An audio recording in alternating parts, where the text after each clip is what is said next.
Hey YouTube, so today I have a 2000 Ford Excursion that just does not start, so we'll go through a few little things that could help fault trace the issue. Most of the time it's a bad fuel pump, and I'm just going to verify that it's a bad fuel pump. They usually fail at 100,000 or so. Very easy to replace actually. You do have to drop the tank, but the tank on this car is basically held in by 4 bolts,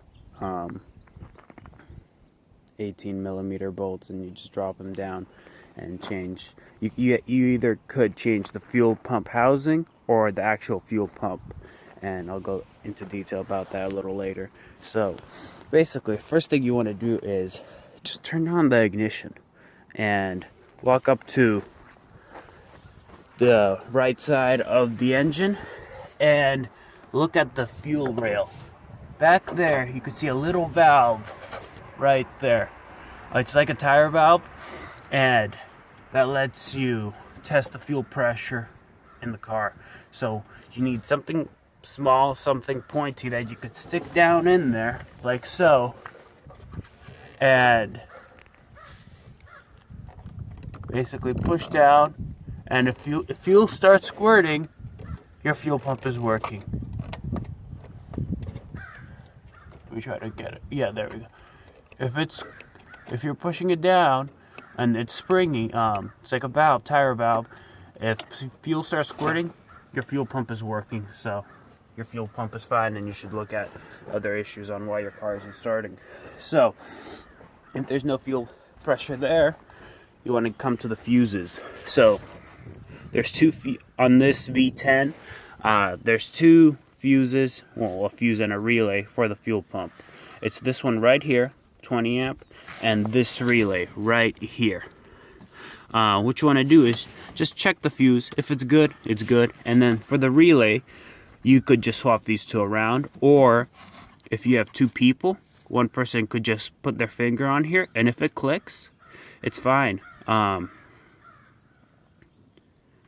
If it doesn't click, then I think it could be a bad fuse, but I just swapped them out. And if your car doesn't start, or you still don't have pressure in the fuel line, it's probably a bad pump. So that's what I'm gonna be doing. So engine turns over, everything's fine, but there's no fuel pressure in the line.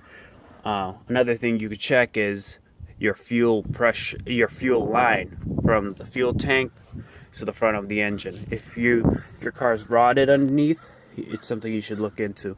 But so a fuel housing, the complete fuel pump housing, is probably gonna run you like $80 on Rock Auto or like on Amazon, eBay.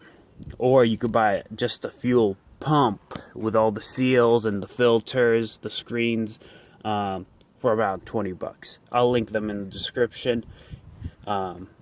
You guys could pick which one best fits your needs, but for both, you'll still have to drop the fuel tank and swap them out. You're basically doing almost the same amount of work either way, but if you have to unscrew a few little bolts to change out the fuel pump. If you go that route, and it'll save you, I don't know, 50 bucks, 60 bucks. So that's what I'm going to be doing, and I'll probably make a video on how to do that as well. And yeah, so hope you guys figure your issues out. Thanks for watching.